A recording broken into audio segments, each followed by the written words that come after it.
Manchester United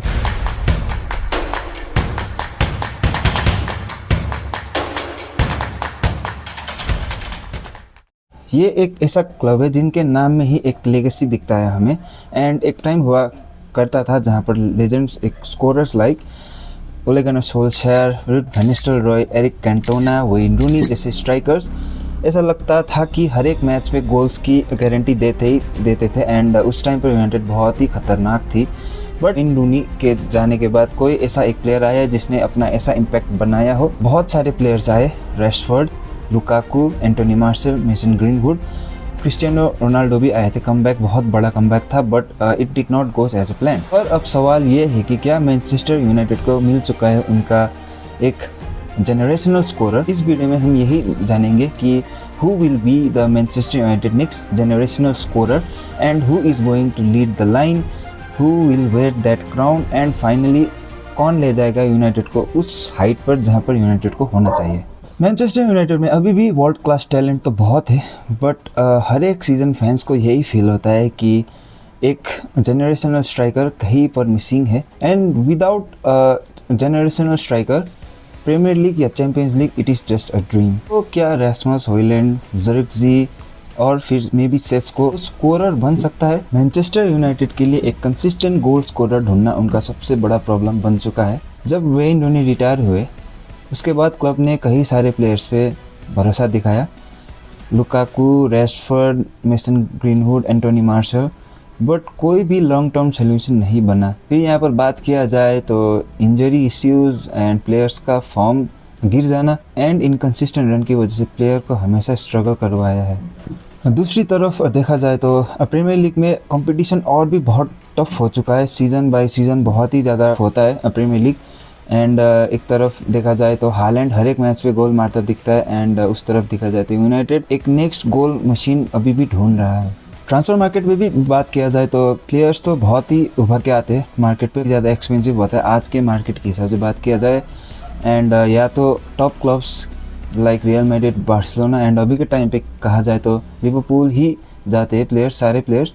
ये भी बहुत बड़ा इश्यू है। इसकी वजह से यूनाइटेड को एक प्रॉपर स्ट्राइकर और स्कोरर नहीं मिला है अभी तक मार्केट पे, एंड बहुत ही मुश्किल बनाता है उस सर्च को। अगर ये प्रॉब्लम सॉल्व नहीं होता है तो यूनाइटेड के लिए ट्रॉफी सिर्फ एक सपना बन के रह जाएगा। वेल दोस्तों, यहाँ तक हमने बात करी है यूनाइटेड की अभी की केस में क्या हो रहा है, एंड एक दो लेजेंड्स के बारे में बात किया हमने कि हर एक एरा में एक खतरनाक स्ट्राइकर्स होते थे। बट अभी के time United is going through a serious problem that they have not found their sensational striker. So अभी तक मैंने बात की है कि उनके साथ प्रॉब्लम क्या है ट्रांसफ़र विंडो में या तो प्लेयर्स के अनफॉर्चुनेट होने में। तो अब यहाँ से क्या, तब यहाँ से एक ही सॉल्यूशन है, जो भी आपके पास है उन्हें ही बहुत अच्छी तरह से ग्रूम कीजिए। एंड इंक्लूडिंग अभी जो नया साइनिंग आया है न्यू लैड जो कि है बेंजामिन सेस्को, उसकी भी बात करेंगे हम। वैसे अभी करेंटली यूनाइटेड में 3 स्ट्राइकर है।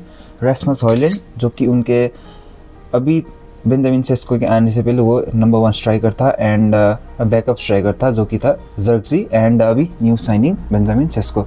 सो सबसे पहले यहाँ पर रास्मस हॉयलैंड की बात किया जाए तो सबसे उनका फर्स्ट सीज़न जो था वहाँ उन्होंने बहुत ही ज़्यादा पोटेंशियल दिखाया था, जहाँ पर हम एज अ राइवल फैन में भी वहाँ पर अचंभित हो रहा था कि बहुत अच्छा स्ट्राइकर साइन किया यूनाइटेड ने। And all across the competition उनके साथ 16 गोल कंट्रीब्यूशन थे, एंड उन्होंने चैम्पियंस लीग में हैट्रिक भी मारा था। बहुत ज़्यादा पोटेंशियल दिखा रहे थे, देखकर भी लग रहा था कि उनका उस टाइम पर उनका linkup play, hold up play, finishing सब कुछ बहुत बढ़िया था। बट नेक्स्ट सीज़न में आते आते उन्हें क्या हो गया we have no idea. But maybe Sesko के आने बाद क्या पता वो भी अच्छा हो जाए, बिकॉज एक कंपटीशन है तो एक हेल्दी कंपटीशन होता है तो डेवलपमेंट बहुत अच्छा होता है प्लेयर्स में। यहाँ पर बात किया जाए उनके सभी ट्रेड्स की, जो भी था finishing, linkup play, hold up play, वो सभी अभी हमें नहीं दिखता है। I think maybe deep down inside Ruben Amorim अगर चाहे तो उन्हें ग्रूम करके बहुत एक खतरनाक स्ट्राइकर बना सकता है, and he have that potential. Okay, यहाँ सेकेंडली बात किया जाए जोशुआ ज़िरक्ज़ी, जहाँ पर he is not an out and out striker but he is a full striker, very good with his feet, बहुत अच्छा उनका फुटबॉलिंग स्किल्स है, फ्लेयर लगता है अपने आप में, linkup play, hold up play तो बहुत ही खतरनाक है उनके। जब भी यूनाइटेड फैंस उसे खेलते देखते हैं तो फैंस को ऐसा लगता है कि he is not a striker, but yes, he is number 10 and he can play very comfortable in number 10 role. जी एक आउट एंड आउट नंबर 9 नहीं है, इसीलिए उनका फिनिशिंग थोड़ा सा वहाँ पर लैक करते हमने देखा है। एंड हमें लगता है कि ज़र्क्ज़ी का अगर वहाँ पर थोड़ा सा डेवलपमेंट हो जाए, तो मतलब ग्रूम हो जाए, वहाँ पर एक वहाँ पर इम्प्रूवमेंट हो जाए, तो he has the potential, right. Because एक स्ट्राइकर हो के भी आप एक प्ले मेकर होते, तो वो सबसे बढ़िया एक स्ट्राइकर में होता है। All it is like Harry Kane being number 9 out and out number 9, he is also a playmaker. So Zirkzee में वो पोटेंशियल दिखता है। एंड लेट्स सी यहाँ पर रूबन एमोरिम का क्या ख्याल है ज़र्क्ज़ी के ऊपर, हमें वहाँ पर देखना पड़ेगा। बट लास्टली गाइज यहाँ पर बात करना पड़ेगा the new signing potential superstar striker of man United may be Benjamin Sesko. Because यहाँ पर बेंजामिन सेस्को की अगर हम पहले ही सबसे पहले उनके ट्रेड्स देखा जाए, तो एरियल डूल में बहुत ही मॉन्स्टर है वो, एंड फिजिकल में बहुत ही ज़्यादा पावरफुल है वो मतलब कभी गिरते नहीं है, बिकॉज बहुत ही उनके हाइट भी ज़्यादा है, पावरफुल भी बहुत पावरफुल है वो। ट्रेड्स में तो स्ट्राइकर के पास जो भी होना चाहिए उसके पास सभी है, but it is about what you do on the pitch. अभी तो ऑन द पेपर तो बहुत अच्छा लग रहा है सब कुछ। हॉलैंड का भी बहुत ही खतरनाक लग रहा था on the paper, but Premier League is a different league जहाँ पर टॉप प्लेयर्स आते हैं, बट वो नहीं बन पाते जो कि वो होते हैं। तो बेंजामिन सेस्को का भी वहाँ पर देखना पड़ेगा। एंड उनके लास्ट सीजन के कंट्रीब्यूशन देखा जाए तो 21 गोल ऑल अक्रॉस द कंपटीशन था उनका, एंड असिस्ट भी बहुत ही थे। यहाँ पर डिसेंट हमें देखने को मिलता है उनका कंट्रीब्यूशन, उनके मतलब स्टैट्स।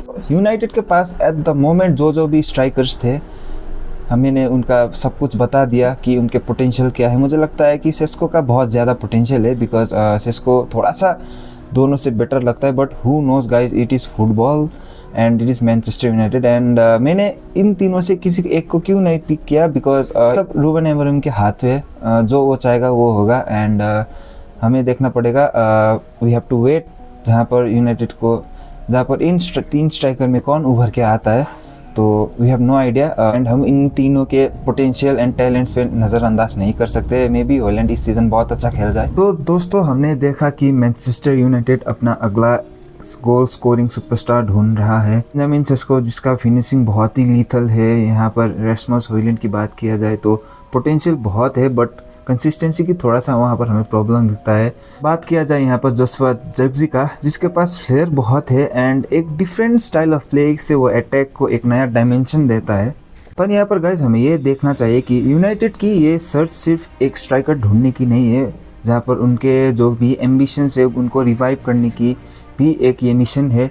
एंड टीम को प्रीमियर लीग और चैम्पियंस लीग में वापस से टॉप में आना है, तो आपके पास एक रिलायबल गोल मशीन होना ही चाहिए एक टीम में। तो बस अब यही देखना है हमें कि इन तीनों में से वो कौन एक होगा जो वेन रूनी के बाद एक यूनाइटेड की लेजेंड लिस्ट पे अपना नाम लिखाता है। अब आप बताओ दोस्तों कि आपके हिसाब से कौन होगा मैनचेस्टर यूनाइटेड का नया गोल स्कोरिंग सुपरस्टार? क्या वो बेंजामिन सेस्को होगा, या फिर रास्मस हॉयलैंड, या फिर कोई और जिसका हमें अभी पता नहीं है, किसी को भी पता नहीं है? तो गाइज अपना थॉट कमेंट में ज़रूर बताना। I would love to read all your comment. And ये वीडियो आपको अगर अच्छा लगा तो please do consider subscribing, like, comment, everything. And मिलता हूँ मैं ऐसे शानदार वीडियो में नेक्स्ट टाइम। तब तक के लिए टेक केयर एंड बाय।